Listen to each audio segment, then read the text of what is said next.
बिस्मिल्लाहिर्रहमानिर्रहीम जज़ल्लाहु अन्ना सय्यिदना मौलाना मुहम्मदन सल्लल्लाहु अलैहि वसल्लम माहुआलहु। मैग्नेटिक हिस्टैरिसीस आज का ये टॉपिक है और इसमें कंटेंट्स होंगे मैग्नेटाइजेशन कर्व, मैग्नेटिक हिस्टैरिसीस और hysteresis loop. Let us start. सबसे पहले हम इलेक्ट्रोमैग्नेट बनाते हैं। इलेक्ट्रोमैग्नेट बनाने के लिए हमें एक कॉपर वायर चाहिए। कॉपर वायर को हमने एक सिलिंड्रिकल ऑब्जेक्ट के ऊपर रैप कर लिया और इसको एक डीसी बैटरी के साथ जोड़ लिया। तो जैसे ही इस कॉपर कॉइल के अंदर करंट फ्लो करेगा तो इसके इनसाइड मैग्नेटिक फील्ड स्ट्रॉन्ग और यूनिफॉर्म होगा और ये जो मैग्नेटिक फील्ड इसके अंदर सेटअप हुआ है आप उसकी डायरेक्शन को राइट हैंड रूल से फाइंड कर सकते हैं। इस सॉलिनॉइड में जिस डायरेक्शन में करंट फ्लो कर रहा है, अगर आप उस डायरेक्शन के अंदर अपनी राइट हैंड की उंगलियों को कर्ल करें तो थंब आपका जाएगा नॉर्थ पोल की तरफ। तो जैसे जैसे आप इस कॉइल के अंदर करंट बढ़ाते जाएंगे इसका मैग्नेटिक फील्ड, जिसे हम एक्सटर्नल मैग्नेटिक फील्ड कहेंगे और जिसको बी नॉट के साथ डिनोट किया हुआ है, एक्सटर्नल मैग्नेटिक फील्ड इंक्रीज़ करता जाएगा और जैसे ही इसका करंट हम डिक्रीज़ करते जाएंगे इसका external magnetic field B naught कम होता जाएगा और जब इसमें करंट ज़ीरो हो जाएगा तो एक्सटर्नल मैग्नेटिक फील्ड ज़ीरो हो जाएगा। अगर हम फील्ड की डायरेक्शन को रिवर्स करना चाहें तो फिर हम इसकी पोलैरिटी चेंज कर देंगे। जहाँ पे पॉजिटिव टर्मिनल है उसको हम नेगेटिव बना देंगे और जो नेगेटिव टर्मिनल है उसको हम पॉजिटिव बना देंगे। तो इसकी पोलैरिटी चेंज हो जाएगी एक्सटर्नल मैग्नेटिक फील्ड की।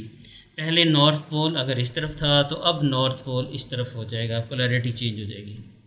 हम इसके अंदर, इस सॉलिनॉइड के अंदर एक सॉफ्ट आयरन रखते हैं। जो सॉफ्ट आयरन है आप जानते हैं ये फेरो मैग्नेटिक मटेरियल है जो फील्ड के साथ आसानी के साथ अलाइन हो जाता है और जब हम इस सॉफ्ट आयरन को इसके अंदर से निकाल लेंगे तब भी उसके अंदर मैग्नेटिक प्रॉपर्टीज़ रह जाएंगी। हमने स्टडी करना है, पहले तो हम मैग्नेटाइजेशन कर्व ड्रा करते हैं और मैग्नेटाइजेशन कर्व के अंदर दो चीज़ें होंगी। एक तो इसका एक्सटर्नल मैग्नेटिक फील्ड है जो हम खुद से चेंज कर रहे हैं और वो हम लेंगे एक्स एक्सिस के ऊपर, एक्सटर्नल मैग्नेटिक फील्ड है। और दूसरा इस सॉफ्ट आयरन का मैग्नेटिज़म, इसका जो मैग्नेटिज़म m है इसको हम वाई एक्सिस के साथ प्लॉट करते हैं। जैसे ही हम इस सॉलिनॉइड का, इस इलेक्ट्रोमैग्नेट का करंट बढ़ाते जाएंगे एक्सटर्नल मैग्नेटिक फील्ड बढ़ता जाएगा और इसके साथ हम देखेंगे कि इसकी जो मैग्नेटाइजेशन है वो कैसे चेंज हो रही है। अगर आप सॉफ्ट आयरन के बजाय इसके अंदर पैरामैग्नेटिक मटेरियल रख दें तो फिर वो आसानी से के साथ अलाइन नहीं होगा। उसको अलाइन करने के लिए बहुत ज़्यादा एक्सटर्नल मैग्नेटिक फील्ड की ज़रूरत होगी। फ़िलहाल तो हमने इसके अंदर एक सॉफ्ट आयरन रखा है और इसी सॉफ्ट आयरन की मैग्नेटाइजेशन कर्व हम ड्रॉ करने की कोशिश करते हैं।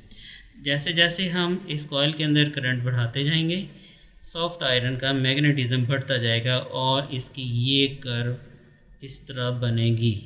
एक्सटर्नल मैग्नेटिक फील्ड की एक ख़ास वैल्यू के बाद इसकी मैग्नेटाइजेशन में कोई फ़र्क नहीं आ रहा, उसकी वैल्यू कांस्टेंट हो जाती है। तो ये जो पॉइंट होगा ये इसका सैचुरेशन पॉइंट है। सैचुरेशन पॉइंट इसका वो पॉइंट होगा जहाँ पर सॉफ्ट आयरन फुल्ली फील्ड के साथ मैग्नेटाइज हो जाएगा।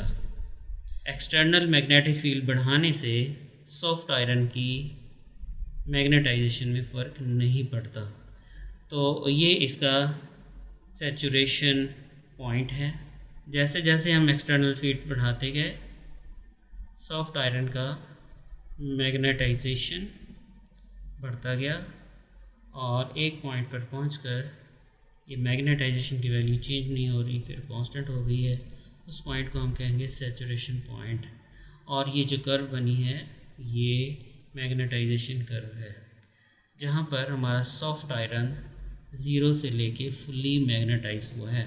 अगर हम इलेक्ट्रोमैग्नेट के करंट को आहिस्ता आहिस्ता कम करें, इसका एक्सटर्नल मैग्नेटिक फील्ड रिड्यूस करें तो इसकी मैग्नेटाइजेशन कम होती जाएगी लेकिन वो ज़ीरो नहीं होगी। एक्सटर्नल मैग्नेटिक फील्ड ज़ीरो को पहुंच जाएगा लेकिन इसकी कोई वैल्यू मौजूद होगी, इसके अंदर रिमेनिंग जो मैग्नेटिज़म है उसकी वैल्यू मौजूद होगी। ये डीमैग्नेटाइज नहीं होगा और ये फिर परमानेंट मैग्नेट की तरह बिहेव करेगा।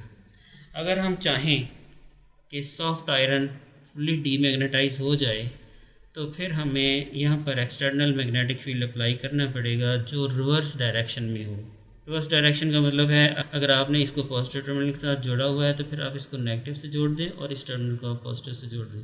अब क्या होगा, अब इसके अंदर जो मैग्नेटिक फील्ड है उसकी डायरेक्शन रिवर्स हो जाएगी। पहले यहाँ पे नॉर्थ था, अब नॉर्थ इस तरफ आ जाएगा। तो इसमें अगर आप रिवर्स मैग्नेटिक फील्ड लगाएंगे तब इसके अंदर जाके किसी ख़ास वैल्यू के ऊपर जाके, किसी एक्सटर्नल फील्ड की किसी ख़ास वैल्यू के ऊपर जाके सॉफ्ट आयरन फुल्ली डीमैग्नेटाइज हो जाएगा। हम इसकी कर्व बनाने की कोशिश करते हैं, मैग्नेटाइजेशन कर्व, डीमैग्नेटाइजेशन और फिर मैग्नेटाइजेशन कर्व, और इसे हम कहेंगे हिस्टैरिसीस लूप। तो हम इस सॉफ्ट आयरन का हिस्टैरिसीस लूप बनाने की कोशिश करते हैं। ये देखें, ये वही इलेक्ट्रोमैग्नेट है पिछली स्लाइड वाला।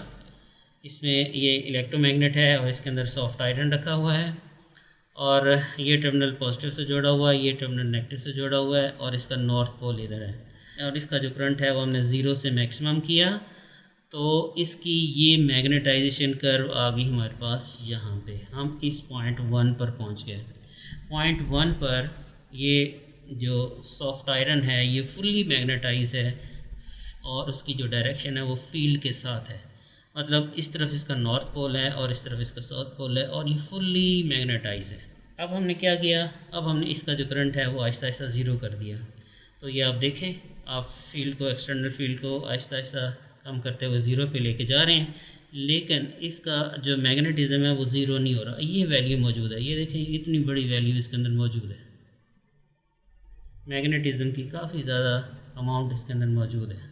एक्सटर्नल फील्ड भी 0 हो गया इस पॉइंट पर और इसकी बहुत ज़्यादा डैमेज जो है फील्ड के साथ लाइन है और अब एक्सटर्नल फील्ड भी मौजूद नहीं है। अगर आप चाहते हैं कि इसका जो मैग्नेटिज्म है वो ख़त्म हो जाए तो फिर आप इसके अंदर रिवर्स मैग्नेटिक फील्ड अप्लाई करें। रिवर्स मैग्नेटिक फील्ड आप कैसे अप्लाई करेंगे, आप इसकी पोलैरिटी चेंज कर दें पोल्स की। पॉजिटिव वाला नेगेटिव हो जाएगा, नेगेटिव वाला पॉजिटिव हो जाएगा, नॉर्थ पोल जो है उस तरफ से इस तरफ आ जाएगा। अब आपने इसके अंदर रिवर्स करंट दे दिए हैं, रिवर्स करंट से इसकी जो पोलैरिटी है वो रिवर्स हो गई है। एक्सटर्नल मैग्नेटिक फील्ड को बढ़ाते जाएं इन रिवर्स डायरेक्शन, तो आप देखेंगे एक ख़ास वैल्यू के ऊपर जाके इसकी जो मैग्नेटिज्म है वो ड्रॉप होती होती 0 हो जाएगी। यहाँ पे एक्सटर्नल मैग्नेटिक फील्ड मौजूद है लेकिन इसकी मैग्नेटिज्म ख़त्म हो गई है। अगर आप चाहते हैं कि अब ये उल्टी डायरेक्शन के अंदर अलाइन हो जाए फील्ड के साथ तो आप मैग्नेटिक फील्ड को और बढ़ाएं, एक्सटर्नल मैग्नेटिक फील्ड को और बढ़ाएं। जब हम एक्सटर्नल मैग्नेटिक फील्ड को और बढ़ाते हैं तो ये देखें मैग्नेटिज्म रिवर्स डायरेक्शन में बढ़ती जा रही है और मैक्सिमम पॉइंट पर पहुंच जाती है। और यहाँ देखें ये दोबारा सैचुरेशन पॉइंट पर आ गई है और अब ये जो सैचुरेशन है ये पहले से रिवर्स डायरेक्शन में सैचुरेशन है। अगर आप एक्सटर्नल मैग्नेटिक फील्ड को फिर 0 कर दें तो इसकी मैग्नेटिज्म फिर रिड्यूस होती होती यहाँ पर पहुँच जाएगी और वो 0 नहीं होगी। इस पॉइंट पर अगर आप देखें पॉइंट 5 के ऊपर एक्सटर्नल मैग्नेटिक फील्ड 0 है लेकिन इसमें मैग्नेटिज्म मौजूद है इन रिवर्स डायरेक्शन। अगर आप चाहते हैं कि ये मैग्नेटिज्म फिनिश हो जाए तो दोबारा फिर आप इस इलेक्ट्रोमैग्नेट की पोलैरिटी को चेंज कर दें। फिर हमने दोबारा ये पोलैरिटी अडॉप्ट कर ली, पॉजिटिव को नेगेटिव कर दिया, नेगेटिव को पॉजिटिव कर दिया। जो नॉर्थ है अब वो दूसरी तरफ आ जाएगा, इस डायरेक्शन में आ जाएगा। अब आप एक्सटर्नल मैग्नेटिक फील्ड को फिर बढ़ाते जाएं तो फिर एक पॉइंट आएगा, ये पॉइंट 6 जो है ये ऐसा पॉइंट आएगा जहाँ पर सॉफ्ट आयरन की मैग्नेटिज्म फिनिश हो जाएगी लेकिन यहाँ पर एक्सटर्नल मैग्नेटिक फील्ड मौजूद होगा। अगर आप इसको दोबारा सैचुरेशन पे लेके जाना चाहें तो एक्सटर्नल मैग्नेटिक फील्ड की और वैल्यू को बढ़ाते जाएं तो इसकी मैग्नेटिज्म जो है वो बढ़ती जाएगी और फिर वो पॉइंट 1 के ऊपर पहुँच जाएगा। अब हम पॉइंट 1 से चले थे और दोबारा फिर पॉइंट 1 के ऊपर वापस आ गए हैं। तो ये जो लूप बना है इसे हम कहते हैं हिस्टैरिसीस लूप। और ये जो एरिया अंडर कर्व है ये बड़ा भी हो सकता है और छोटा भी हो सकता है। बड़े लूप वाले मटेरियल्स भी हो सकते हैं और छोटे लूप वाले भी मटेरियल्स होते हैं जिनका लूप एरिया ज़्यादा होता है। अगर लूप एरिया ज़्यादा होगा तो ऐसे मटेरियल को मैग्नेटाइज और डीमैग्नेटाइज करना बहुत मुश्किल होगा और अगर ये लूप एरिया कम होगा तो इसको आसानी से मैग्नेटाइज और डीमैग्नेटाइज आप कर सकते हैं। 3 तरह के लूप होंगे, या तो इसका एरिया लूप एरिया बहुत ज़्यादा होगा या फिर मॉडरेट सा होगा या फिर बहुत कम होगा। और ये जो लूप एरिया है ये एनर्जी डिसिपेशन को इंडिकेट करता है। ये लूप एरिया जितना ज़्यादा होगा एनर्जी की डिसिपेशन उतनी ज़्यादा होगी, मटेरियल उतनी ज़्यादा एनर्जी कंज्यूम करेगा अपनी फील्ड की रिवर्सल में। तो जितना लूप एरिया ज़्यादा होगा एनर्जी डिसिपेशन उतनी ज़्यादा होगी, टेम्परेचर भी उतना उसका ज़्यादा राइज़ करेगा। तो नॉर्मली जिनका ऐसे मटेरियल्स जिनका लूप एरिया बड़ा होता है वो परमानेंट मैग्नेट्स के तौर पे इस्तेमाल किए जाते हैं। डिफरेंट टाइप्स के स्टील्स हैं, उनमें जो लूप एरिया है वो ज़्यादा होता है। और स्पेशली एक अलॉय जो एल्निको है, जिसे हम कहते हैं एल्युमिनियम निकल कोबाल्ट अलॉय, तो इसका लूप एरिया काफ़ी ज़्यादा होता है। तो ऐसा मटेरियल हम परमानेंट मैग्नेट बनाने के लिए यूज़ करते हैं, जो आसानी से डीमैग्नेटाइज ना हो, कई सालों तक हमारे पास पड़ा रहे और वो डीमैग्नेटाइज ना हो और हम उसकी मैग्नेटिक प्रॉपर्टीज़ को यूज़ करते रहें। ऐसे मटेरियल्स का अगर हम एक्सटर्नल मैग्नेटिक फील्ड ख़त्म कर दें तो इसकी मैग्नेटाइजेशन की वैल्यू काफ़ी ज़्यादा होती है और ये तकरीबन 1 टेस्ला के बराबर होती है। और 1 टेस्ला जो रिमेनिंग मैग्नेटिक फील्ड है काफ़ी लार्ज वैल्यू है। तो अगर हम उसकी रिमेनिंग मैग्नेटाइजेशन फाइंड करना चाहें तो उसका फार्मूला होता है m=b/μ0। b की वैल्यू 1 टेस्ला पुट कर दें, μ0 की वैल्यू पुट करें, हमारे पास आ जाएगा 800,000 एम्पेयर पर मीटर। और जो स्मॉल या नैरो लूप एरिया वाले मटेरियल्स हैं वो आम तौर पे सॉफ्ट आयरन है उसके अंदर, और ये जो मटेरियल्स हैं वो फील्ड के साथ आसानी से अलाइन और डी अलाइन हो जाते हैं, आसानी से मैग्नेटाइज और डीमैग्नेटाइज हो जाते हैं। और ऐसे मटेरियल्स जो हैं वो कोर्स में यूज़ होते हैं।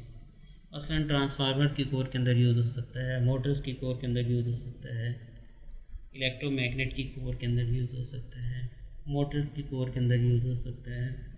तो ये कोर मटेरियल के लिए बनाए गए हैं ताकि इसका लूप एरिया कम हो, ताकि इसके अंदर जो एनर्जी की डिसिपेशन है वो कम से कम हो और टेम्परेचर कम से कम रहे और वो कूल रहे। हम चाहते हैं कि हमारी मोटर्स, हमारे जनरेटर्स हैं वो वर्किंग भी करते रहें और साथ में ठंडे रहें, कूल रहें, ज़्यादा हीटअप ना हो, इतने हीटअप ना हो कि वो बर्न ही कर जाएं। ऐसी मटेरियल्स की ज़रूरत है जिसके ऊपर फील्ड कॉइल रैप किया जाता है, जिसकी हम कोर बनाते हैं, तो जिसका हिस्टैरिसीस लूप कम अज़ कम हो ताकि वो आसानी से फील्ड रिवर्सल में रोल प्ले करते रहें।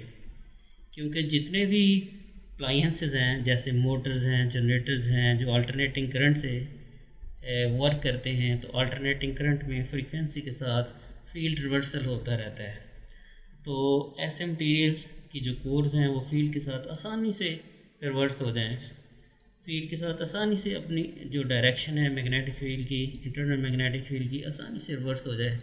तो ऐसे मटेरियल्स हैं वो फिर यूज़ होते हैं और वो उनका टेम्परेचर भी वो ज़्यादा राइज़ नहीं करते और इनकी एनर्जी डिसिपेशन जो है वो भी कम रहती है।